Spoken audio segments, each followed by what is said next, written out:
Está no ar o Rio Grande que dá certo.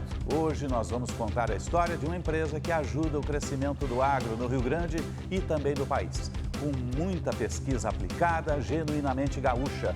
Vamos falar da Biotrigo Genética. Já está em linha conosco o diretor-presidente André Cunha Rosa, engenheiro agrônomo.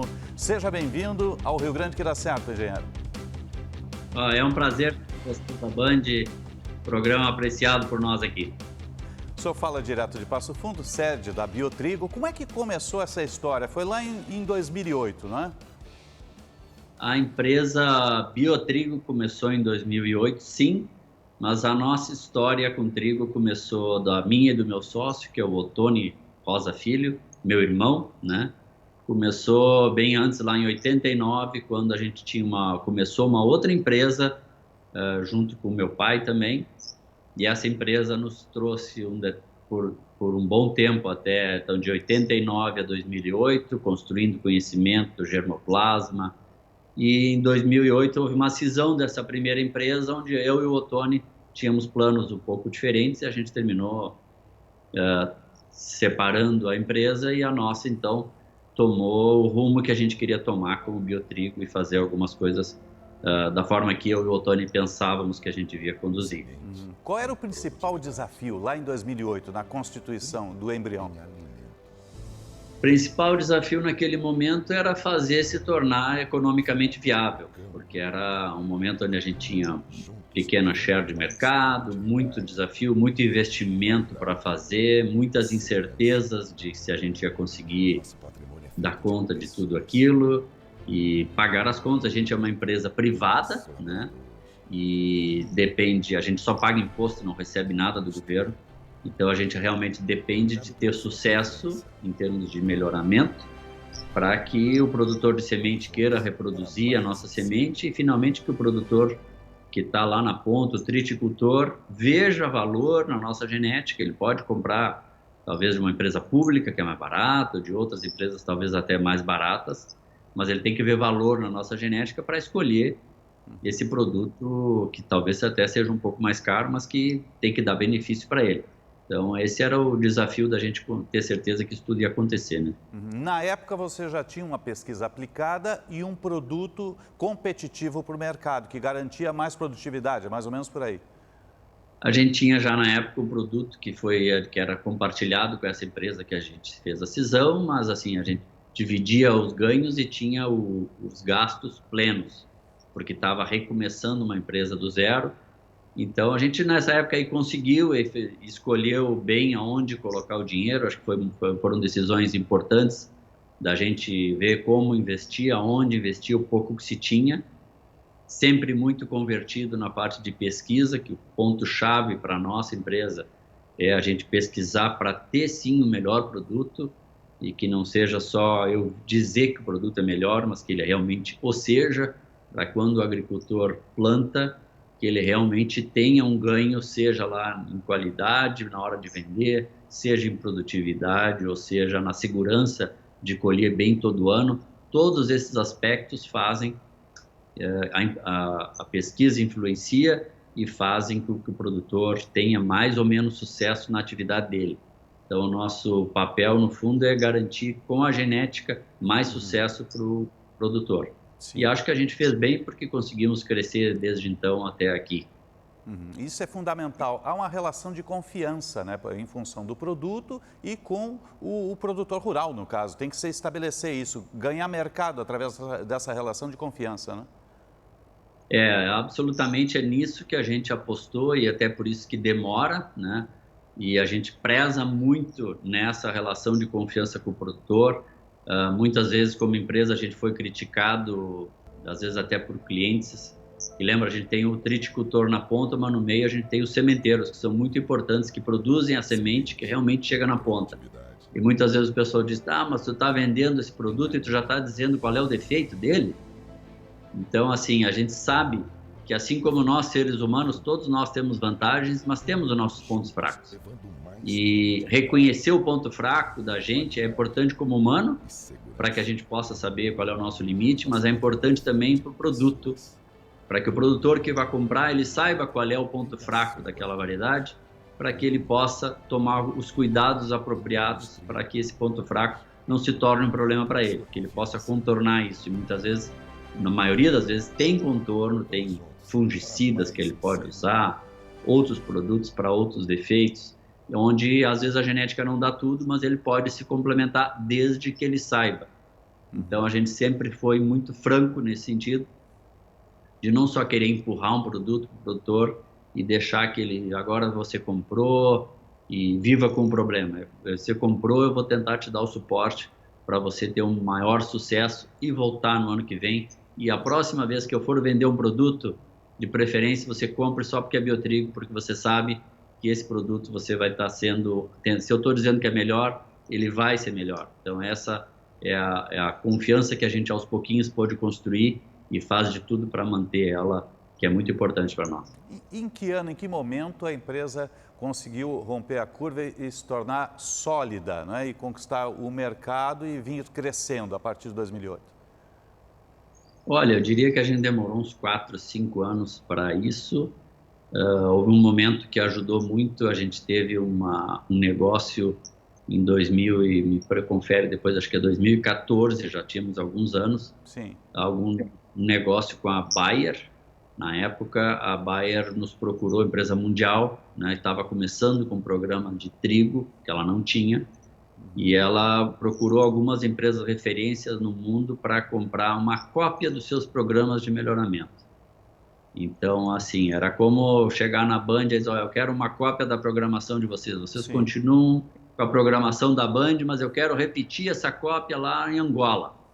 Tudo bem para vocês? Bom, nos pagaram na época, não interferiram no nosso negócio e eles poderiam explorar o nosso germoplasma, que é a genética nossa, em outros lugares do mundo. E isso deu, naquele momento, um impulso econômico para que a gente pudesse construir essa sede, da qual eu estou falando para vocês hoje, fazer vários investimentos que a partir de então nos permitiram hoje estar entregando produtos mais fortes, melhores e mais amplos em outros países, ou seja, o próprio produtor no Brasil também está ganhando com esse investimento que aconteceu lá atrás, graças a esse negócio feito com a Bayer Mundial. Isso é fundamental porque é pesquisa, investimento em pesquisa, em sementes, e isso ao longo dos anos veio aumentando. Produtividade casado com o aumento de área plantada? Sim, produtividade vem aumentando, casado com aumento de área e casado com outras duas coisas que levam também esse aumento de área que normalmente a pessoa não percebe. É com segurança de plantar. Uma coisa eu planto, colho muito bem esse ano. No outro ano eu colho muito mal. E aí, e agora? O terceiro ano eu vou repetir qual das duas, né? Então, na medida que o produtor colha bem vários anos seguidos, ele vai ganhando confiança. Então, existe muita coisa na genética que a gente pode fazer. É como um carro. Você tem um carro que pode andar muito bem a 100 por hora ou 150 por hora, mas não tem airbag, não tem ABS, e se der uma curva, talvez ele vá derrapar e você vai ter um acidente. Então, a gente tenta vender trigos que tem um ABS, que tem todos esses itens de segurança, que vão dar uma frequência melhor de colheitas. E o outro aspecto importante, além da segurança, é a qualidade, que o produtor, a gente aprendeu com o tempo também. Nossos primeiros produtos, a qualidade não era tudo isso. E que tanto é importante que o produtor goste do produto, do trigo, como o moinho queira esse trigo. Então, uma coisa é o produtor vender o trigo e o moinho não querer. E a outra coisa bem diferente é ele ter o produto na mão e o moinho vem, não, eu quero hoje. A preferência carrega ontem. Isso muda muito a percepção. Então, no momento que ele produz bem, o produtor se sente seguro e ele sabe que aquele produto vai ter liquidez, isso ajuda muito a refletir no que você está vendo, que é o aumento de área. Isso é reflexo desses 3 fatores importantes. Isso é fundamental. Agora, o que mudou na semente lá de 2008, o produto de vocês, até agora, né? O que foi se tendo de ganho com a pesquisa para chegar agora em 2020? Olha, o ganho passa por esses 3 pilares: produtividade, qualidade e segurança. Mas, para ser bem sincero, eu acho que o aumento de segurança e qualidade foi maior do que produtividade. porque produtividade até se tinha alguns materiais, até a concorrência às vezes tinha algum material que produza bem, só que, como eu te falei, você produz muito bem num ano, no outro você vai muito mal, isso não faz um bom produto.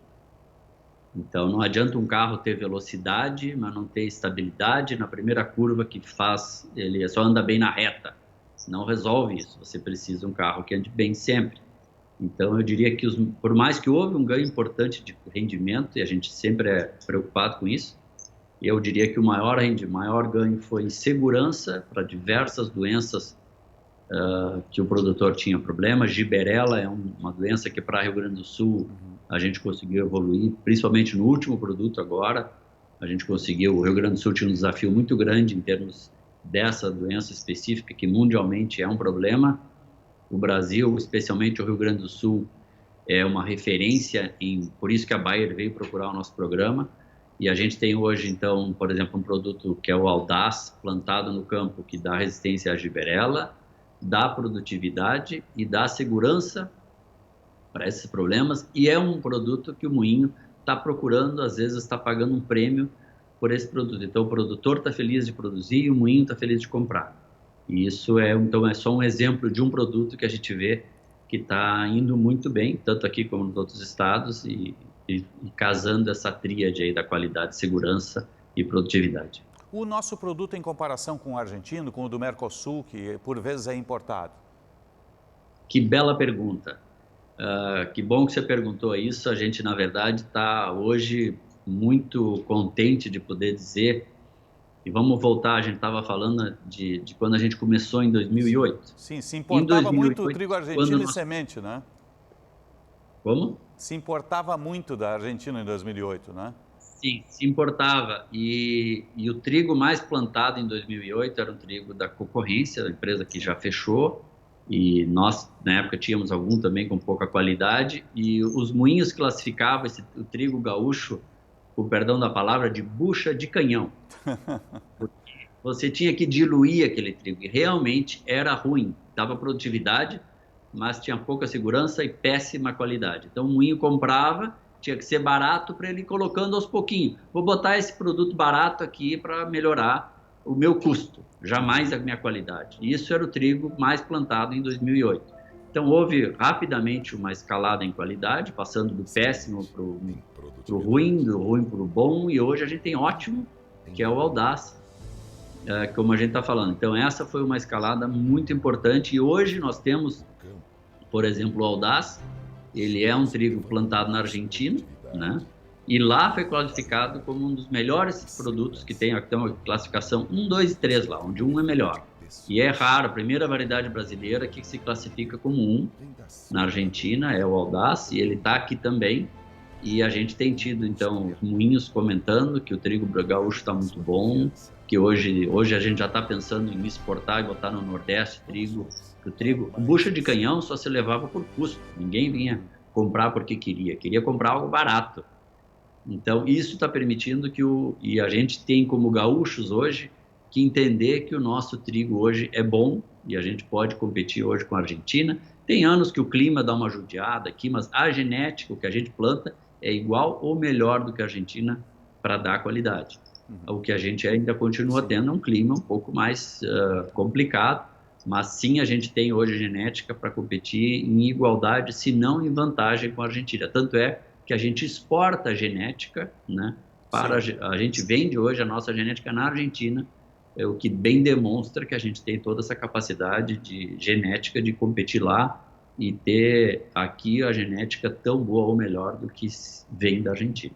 A gente está conversando com o André Cunha Rosa, engenheiro agrônomo, diretor da Biotrigo, falando de Passo Fundo, contando essa história de sucesso, uma referência em genética de sementes do trigo para a América Latina. Vamos fazer um breve intervalo no Rio Grande que dá certo, você fica conosco, nós já voltamos.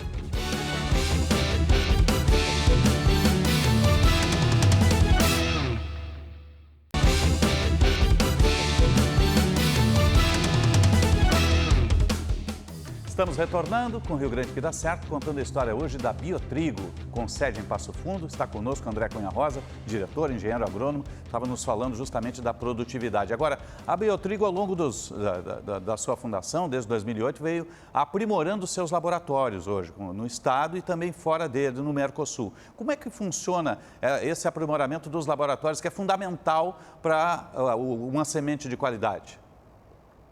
Olha, realmente é algo interessante que o pessoal teria que vir visitar para vocês enxergarem, mas realmente tem uma série de especialidades que a gente tem que desenvolver, né? A parte de doenças de trigos, então ele tem um laboratório de fitopatologia, que tem uma pessoa especializada com doutorado, feito fora do país, pelo menos em parte. Temos muitos profissionais aqui, inclusive com doutorado fora do país, que ajuda às vezes a trazer um pouco de experiência de fora, mas fitopatologia é um exemplo de um laboratório onde a gente submete os trigos que a gente pensa em lançar a diversas doenças. Às vezes um ano é seco, como esse ano a gente não teve giberela, no outro ano é úmido e você não tem outra doença. Então o laboratório de fitopatologia nos permite testar as cultivares para as diversas doenças que não tiveram no campo, a gente possa conferir. Sim, a semente tem que resistir ao nosso clima, né? Ou seja, o inverno pesado que nós temos e também o verão carregado, né? Então, tem que resistir a essa intempérie toda. E o clima nosso é bastante variável, diferentemente de uma Argentina, que a gente falou há pouco, nosso clima é bastante variável. Então, esse ano, no Rio Grande do Sul, a gente teve o clima de cerrado. No outro ano, a gente tem um ano totalmente chuvoso, e o trigo tem que aguentar tanto um ano quanto no outro, dar produtividade, qualidade e segurança. Então, esses laboratórios nos permitem desenvolver essa segurança. Outro laboratório importante é o laboratório de qualidade, que nos permite ver as análises que os moinhos precisam, testar o produto final, testar o pão. Se eu te mostrasse o pão que a gente produzia em 2008 no Rio Grande do Sul, parecia mais um peso de porta, uma batata assim, horrível. Ninguém quer comer aquilo, nem eu. E o pão hoje é o pãozinho francês, com aquela pestana, com a crocância, né? Tudo isso, o bom pão que a gente vê no supermercado, na padaria hoje, muitas vezes é feito somente com o trigo gaúcho. Isso melhorou a rentabilidade do moinho, melhorou o preço do trigo gaúcho comparado ao preço argentino. Sempre houve o que se chama de paridade, é quanto que o trigo brasileiro vale em relação ao argentino. Antes era assim, hoje a gente já está muito próximo do trigo argentino em termos de paridade, mas essa questão de mercado, quanto mais demanda pelos moinhos tem pelo trigo gaúcho, mais já tem inclusive negócios feitos acima da paridade, de trigos de muito boa qualidade, valendo mais do que o trigo argentino. E isso é mercado, não é influência do governo, não tem nada de artificial, é simplesmente mercado. Se a coisa é boa e todo mundo quer, ela vale mais, e é para isso que a gente trabalha, para que o trigo gaúcho cada vez valha mais, para rentabilizar essa cultura tão importante para a nossa agricultura, para a sustentabilidade do sistema agrícola. O que falta ainda para a gente ultrapassar o produto do Mercosul? Para ultrapassar o produto Mercosul, tu diz o argentino? Na qualidade. Olha, falta, eu diria que principalmente organização do mercado, organização da produção, porque muitas vezes a gente ainda tem muitos lugares que se recebe o trigo e você tem silos enormes, né? E o que acontece? Você pode ter a tinta azul é boa, a vermelha é boa e a preta é boa. Mas se eu botar as três misturadas num balde, mal misturadas ainda, e você for pintar, você vai começar a pintar aquilo e vai dar uma hora uma cor, outra hora outra cor. Aí a tua parede não vai estar boa, você vai dizer, essa tinta é ruim. Na verdade, são três tintas boas misturadas da forma errada. Então, o que a gente precisa é ter um pouco mais de capacidade de organizar. Se não tem silo para separar os trigos uns dos outros, que a gente possa organizar isso. Existem alguns projetos já acontecendo isso e observando ganhos, e nesses projetos onde se organizou, o trigo passa a valer mais, o mesmo trigo, porque eu vendo vermelho, eu estou vendendo só vermelho, não tem azul misturado no meio. Então, esse tipo de coisa é o que a gente precisa na cadeia organizar.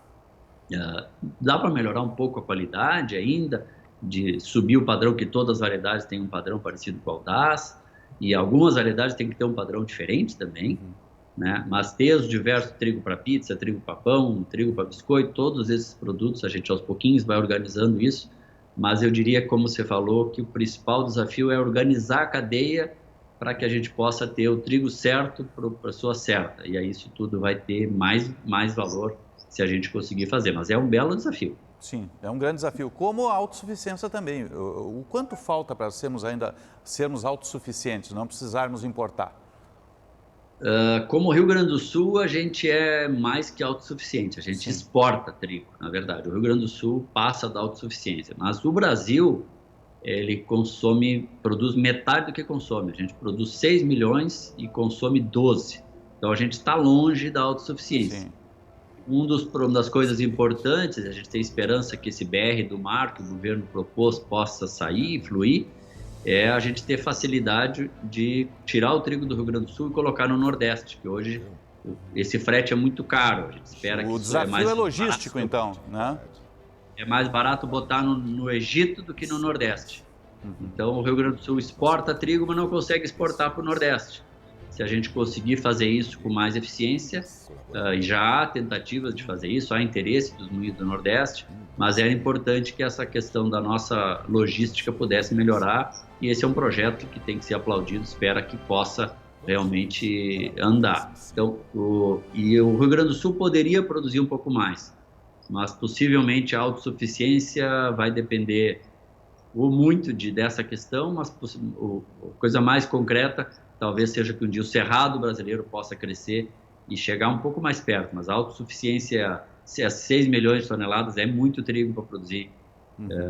Temos condições, mas tem muita coisa que mudar, que a gente não tem tempo de discutir tudo hoje, para que você chegue lá num tempo de uns 5 anos por aí. Outro fator fundamental é a assistência técnica, que tem que ser permanente, essa relação 24 horas com o produtor. Como é que funciona isso?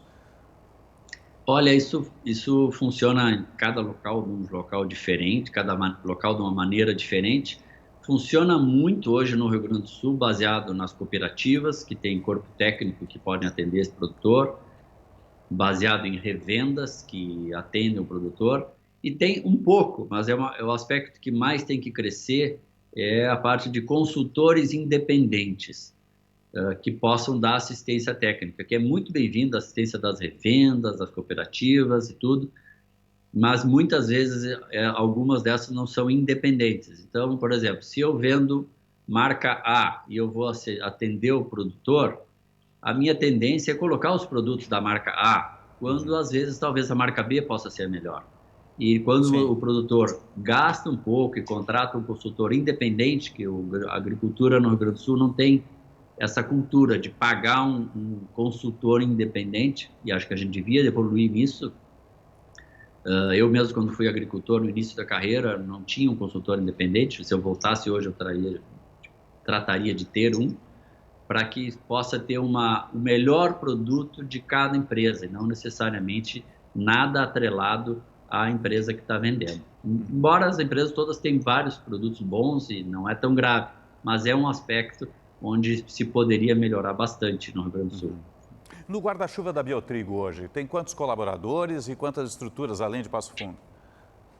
Nós temos 76 colaboradores no Brasil, já temos 2 colaboradores na Argentina. A gente, agora há pouquinho tempo atrás, faz uns 15 dias, adquirimos um pedaço de terra na Argentina para a gente, e está previsto agora nos próximos 2 anos a construção de uma pequena sede. Nós estamos há muitos anos trabalhando lá, mas nunca contratamos os primeiros funcionários agora em 2020, durante a pandemia, e agora estamos botando em pé uma bandeira realmente da Biotrigo, começando a desenvolver esse trabalho lá, que particularmente nos ajuda bastante aqui. O pessoal às vezes fica, mas tá lá na Argentina, com competidor, mas na verdade a gente aprende muito lá, e os programas, um ajuda o outro. Então a gente vê que isso é importante, inclusive os ganhos de produtividade que a gente tem aqui, muitas vezes vem de uma genética que a gente observa na Argentina, onde a competitividade por produtividade é muito maior do que segurança e qualidade, como a gente falou.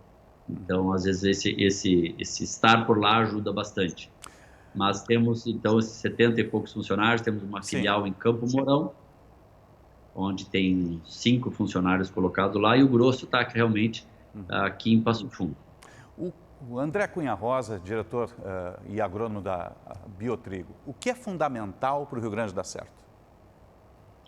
Olha, para o Rio Grande dar certo, a gente primeiro tem que seguir arregaçando manga, trabalhando firme como a gente trabalha, mas tem que estar com o pensamento ajustado. Esse tempo eu ouvi um consultor falando na parte de leite, achei muito bem ele falando, que ele trabalhava e não conseguia, até o dia que ele se deu conta que ele tinha que associar o trabalho com conhecimento, com qualidade de informação, para que o trabalho dele não fosse jogado pela janela.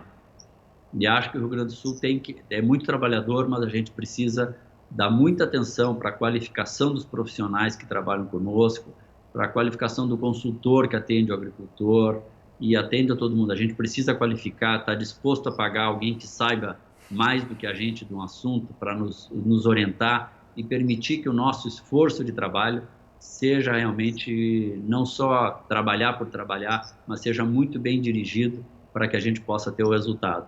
E acho que é importante também a gente ter a humildade. O gaúcho ensinou muito Brasil afora, mas às vezes eu vejo na gente um pouco de falta de humildade de ir lá e aprender com o Paraná, com outros estados, com outros países. O que tem de bom lá? Não é porque a gente é gaúcho que a gente não pode aprender, a gente tem que ser humilde e ver, olha, talvez alguns gaúchos saíram daqui e fizeram mais sucesso lá fora, em outros estados, do que a gente que ficou conseguiu. Vamos aprender, vamos ser humildes e aprender com o que eles conseguiram fazer de bom lá fora e a gente aplicar aqui em casa. André Cunha Rosa, diretor da Biotrigo, falando de Passo Fundo, obrigado pela presença conosco. A Biotrigo é parte do nosso Rio Grande que dá certo. Parabéns. Muito obrigado pela atenção, que vocês também são parte desse nosso Rio Grande que dá certo. Nós é que agradecemos. O Rio Grande que dá certo vai ficando por aqui. Obrigado pelo carinho da sua audiência e até um próximo encontro.